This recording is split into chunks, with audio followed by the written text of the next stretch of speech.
Shalom. So now we're going to look at the treaty between the Maroons and the British and how it relates to the curses of Deuteronomy chapter 28, right? So it says, a treaty of peace and friendship with the aforesaid Captain Kojo and the rest of his captains, adherents, and others his men, they mutually, sincerely, and amicably have agreed to the following articles. Number 1. First, that all hostilities shall cease on both sides forever. Now I'm going to leave this until I get to number 7 because we're going to relate it back to what happened in Egypt, right? Secondly, that the said Captain Kojo, the rest of his captains, adherents, and men shall forever hereafter in a perfect state of freedom and liberty, excepting those who have been taken by them or fled to them within 2 years last past, if such are willing to return to their said masters and owners with full pardon and indemnity from their said masters or owners for what is past, provided always that, if they are not willing to return, they shall remain in subjection to Captain Kojo and in friendship with us according to the form and tenor of this treaty. Now we're going to go to Deuteronomy chapter 28 and verse 29.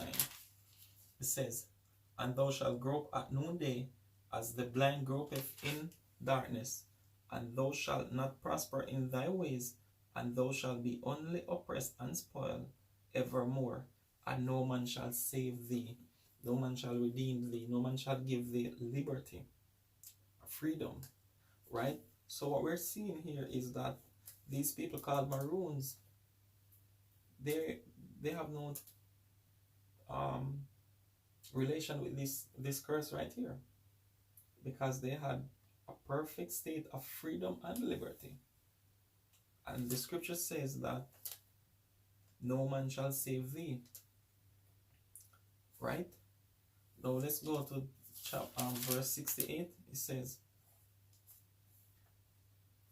and the Lord shall bring thee into Egypt again with ships, by the way whereof I spake unto thee, thou shalt see it no more again, and there ye shall be sold unto your enemies for bondmen and bondwomen, and no man shall buy you.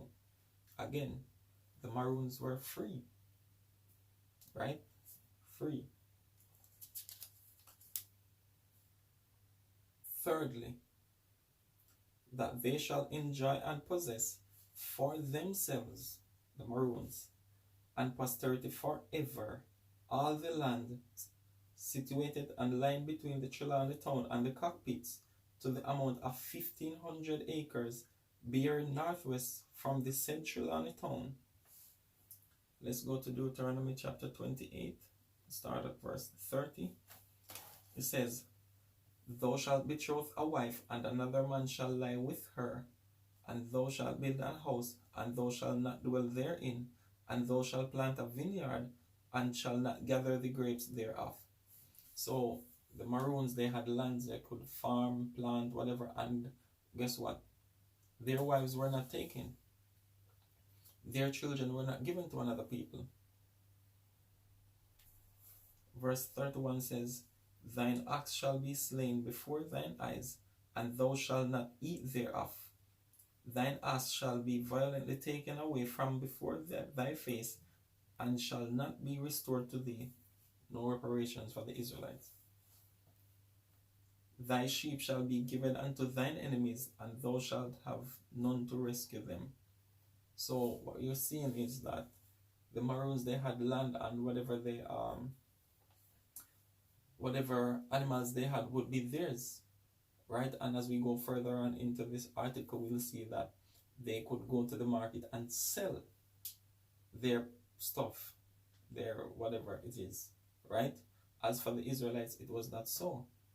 These things were taken from us, right? Fourthly,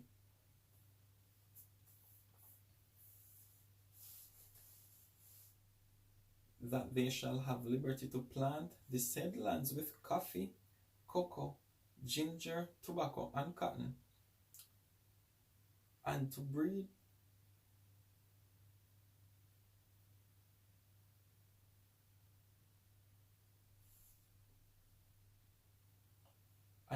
cattle, hogs, goats, or any other flock, and dispose of the produce or increase of the said commodities to the inhabitants of this island, provided always that when they bring the said commodities to market, the magistrate of the respective parishes where they expose their goods to sale for a license to vend the same. So you see, they had control over whatever they had. The curse said that these things will be taken from us. So again, maroons are not Israelites. Fifthly, that Captain Kojo and all the captain's adherents and people now in subjection to him shall all live together within the bounds of Trelawney town, and they that have liberty to hunt where they shall think fit, except within 3 miles of any settlement, kraal or pen, provided always that in case the hunters of Captain Kojo and those of other settlements meet, then the hogs to be equally divided between both parties. Let's go to Deuteronomy 28 and verse 51. It says, "And he shall eat the fruit of thy cattle and the fruit of thy land until thou be destroyed, which also shall not leave thee either corn, wine, or oil, or the increase of thy kind, or flocks of thy sheep, until he have destroyed thee." So again, maroons do not fit these curses.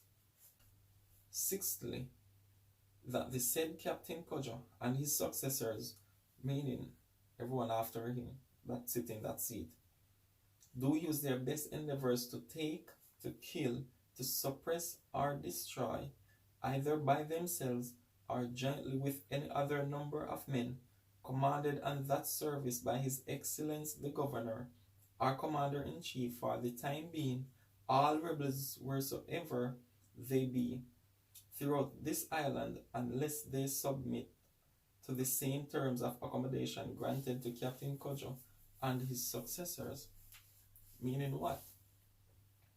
Just like it said in Egypt that the Israelites are multiplying, and if they should team up with other enemies to fight against the Egyptians, that's the same thing. So guess what? These maroons would be mercenaries for the English, right? And we're going to go further into that when we reach to number 7, right? And it's funny because these people would also fight against their own people for the British. This is how loyal they are to the British, just as they were loyal to the Spanish hegemony. Because when the British came in 1655 and took over from the Spanish, guess what? A lot of the Spanish, they could go to the Maroons. So the Maroons were always free, not just with the treaty of the British. They were always loyal to them. They could always count on them.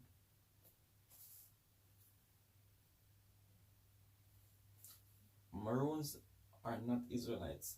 They never are. They never will be.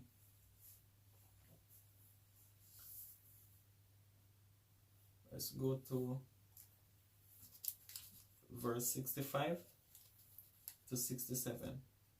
It says, "And among these nations shall thou find no ease." So guess what? Whether they're out there or if they go to the Maroon lands, it would be the same. They would still be in subjection to the Maroons. The Maroons can do whatever they want. Either they take them back. Well, we'll see further. Let's read.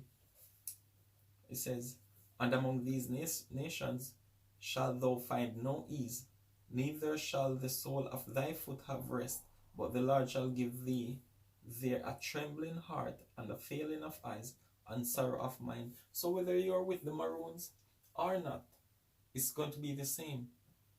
The Maroons are going to deliver you up to the British. For example, how many of the Paul Bogle, the deacon, just like you had Nat Turner, the priest, the preacher, you have Paul Bogle. He was leading the Morant Bay Rebellion, right? But he only had demonstrators. They were not warriors. He could not go to war with those people. They were just demonstrators. He looked to the Maroons for warriors, and what did they do? They captured him and took him. So he was hanged.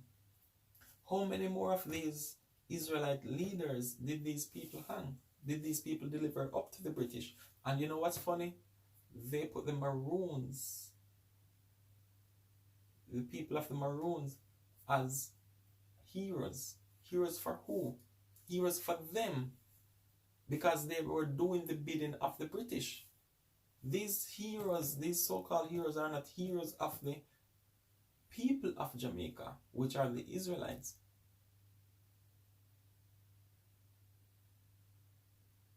They are heroes for the British because they were doing what they wanted them to do. The puppets. That's what they are. Let's read. It says, and thy life shall hang in doubt before thee, and thou shalt fear day and night, and shall have none assurance of thy life. Exactly, because when you go to the mountains where the Maroons are, people who look like you, dark skin, woolly hair, guess what? There will still no rest, because you still have to be running from them just the same. In the morning thou shalt say, would God it were even, and at even thou shalt say, would God it were morning. That's how you want the day to go fast, the time to go fast, right? For the fear of thine heart wherewith thou shalt fear, and for the sight of thine eyes which thou shalt see. Seventhly,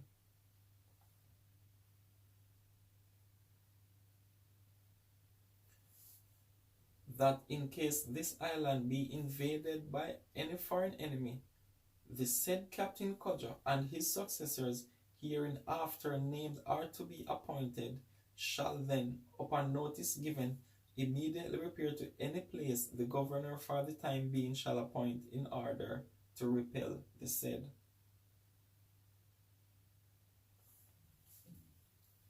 So this is what we're going to deal with, number 7. Alright, so what we're going to do is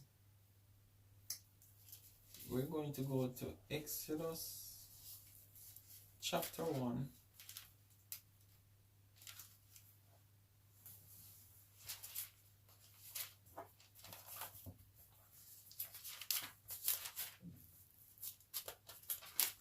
And let's read verses 9 and 10.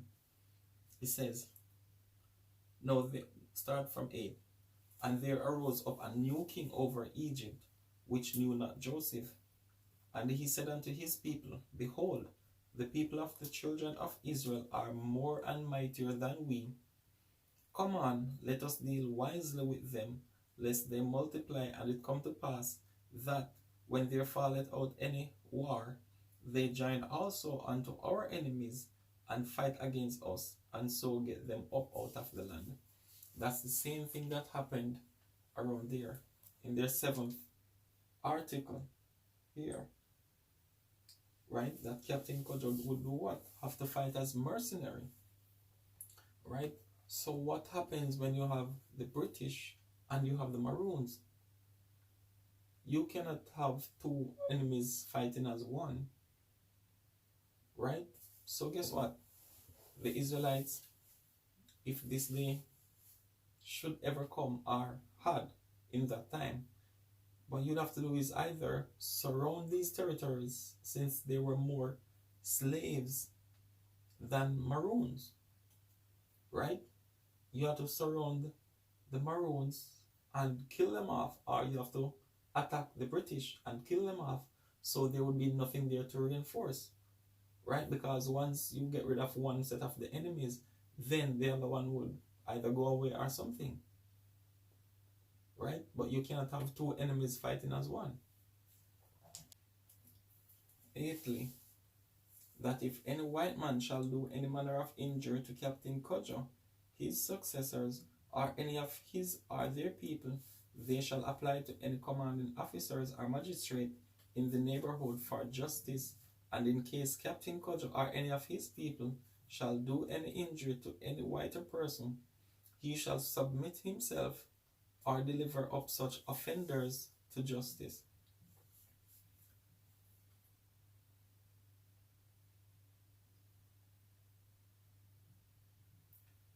Ninthly, that if any negroes shall hereafter run away from their masters or owners, and shall fall into Captain Kojo's hands, they shall immediately be sent back to the chief magistrate, just like what they did to Paul Bogle.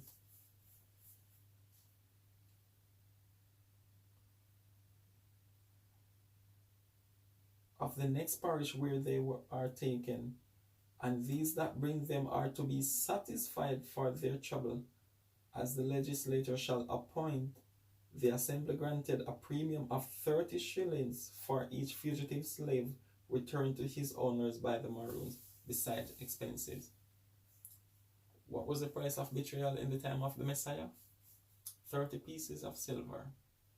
The same price of betrayal here. Right? Now it says, if any negroes shall thereafter run away from their masters.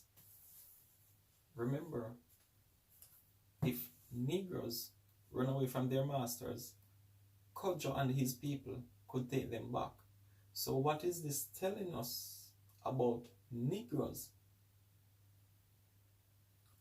Africans were not called negroes. Because if these Romans wanted all negroes and the maroons were negroes, guess what?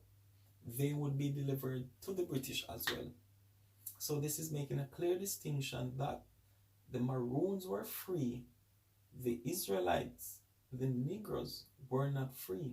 And it's making a clear distinction that the Israelites, the slaves, were referred to as negroes, the Africans were not. We are black people. The Africans are not black people. Not in terms of skin complexion, but in terms of a condition. Because most of the time we use the term black, we are only referring to the complexion of the skin. But it's dealing with a condition that a set of people are in. This was the same thing that they did back in Africa when the Romans, if you understand about their jurisdiction covered certain parts of Africa, but it was not spread all throughout Africa at that time. So the parts that they could go in there and took the Israelites. But when the Israelites left from northeast in Egypt and those places and went deeper in Africa, guess what? They could not invade, but they would make a league with those African leaders. And that's what they did. They sold us out. It's the same thing that they did here. They sold us back in Africa. They sold us again here in the Caribbean. Africans and Israelites are two different people. The Africans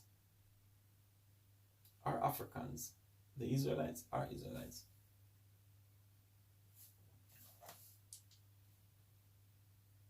And when I say Africans, I'm talking about the sons of Ham. It does not matter which one of the tribes you belong to. As long as you come out of the sons of Ham, that's what we refer to.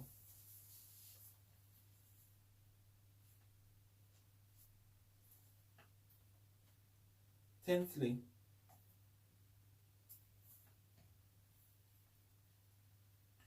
that all Negroes taken since the raising of this party by Captain Kojo's people shall immediately be returned. 11thly, that Captain Kojo and his successors shall wait on His Excellency or the Commander-in-Chief for the time being, every year if they're unto required. This is going to go into the next part, the conclusion of the treaty, right? Because these people were still, they were not really free as in sovereign. They were not a sovereign state. They were more like a subject, like a vassal state, right? Which we will get into in the next part. 12. That Captain Kojo, during his life and the captain succeeding him, meaning all of them up until the one sitting in the seat today, shall have full power to inflict any punishment they think proper for crimes committed by their men among themselves, death only excepted, in which case, if the captain thinks they deserve death, he shall be obliged to bring them before any justice of the peace, who shall order proceedings and their trial equal to those of other free Negroes.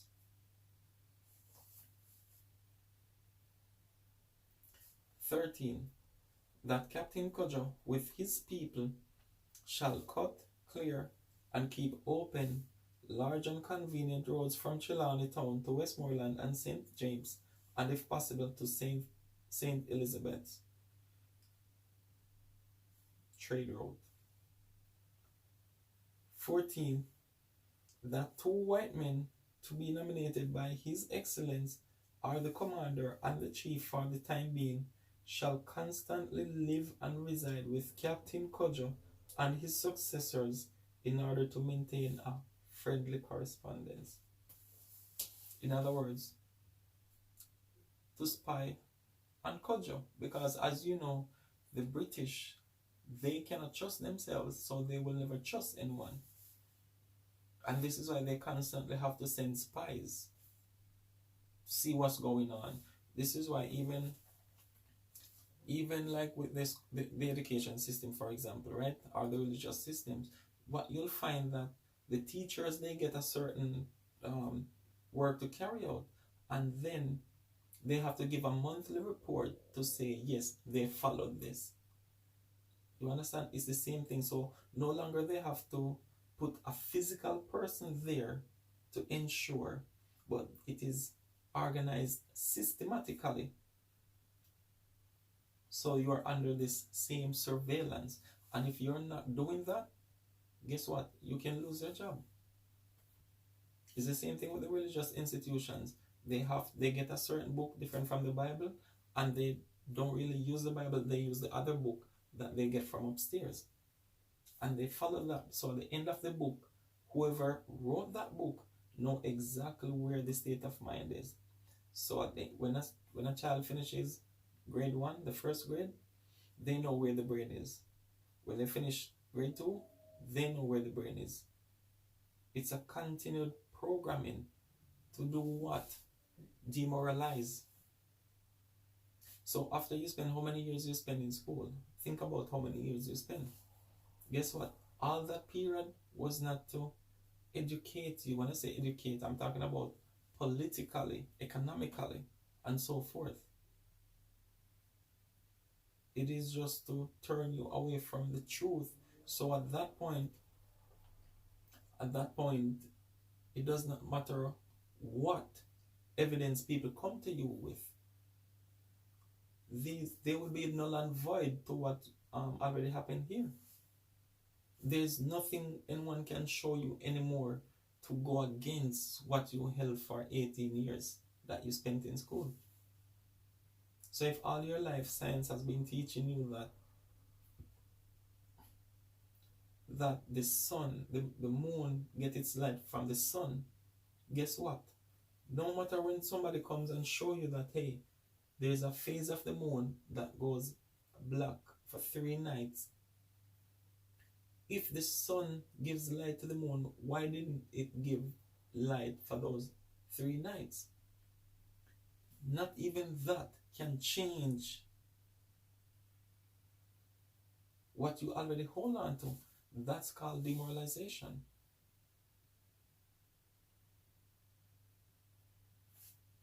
Once the enemies are educating us, that is what we see. We are a demoralized people. Truth cannot even change what happened here already. So it doesn't matter how much money you pay to go to these educational institutions. Guess what?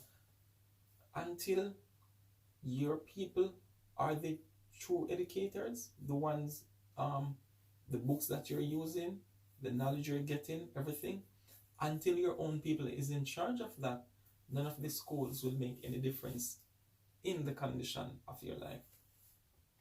You might live a little bit more luxurious, which is an illusion, but it will not change your condition. Look at Oprah Winfrey when she went to what was it, Sweden or Switzerland? She wanted to look at the handbag. As rich as she was, the woman working in the store told her that no, no, no, you cannot look at this. Look at that one.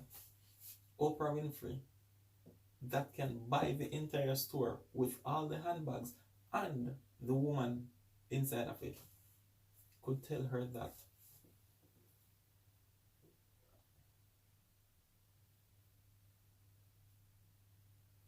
You are still a Negro anywhere you go. Doesn't matter how much money you have. It doesn't matter how light your complexion might be. It doesn't matter how much you perm your hair. It does not matter what you do. These signs are going to be upon you as a reminder of who you are. So it doesn't matter how much you want to hide among the trees in the garden. You want to call yourself a Christian. You want to call yourself a pretty hair. You want to call yourself a brown skin or whatever you call it. It does not change your condition. Right? 15. That Captain Kojo shall during his life be the chief commander in Trelawney Town. After his decease, the command to devolve on his brother, Captain Akompong, and in case of his decease, on his next brother, Captain Johnny, and failing him, Captain Kofi, shall succeed, who is to be succeeded by Captain Kwako, and after all their demise. Right? So we just went through the treaties. Now we're going to look at the conclusion.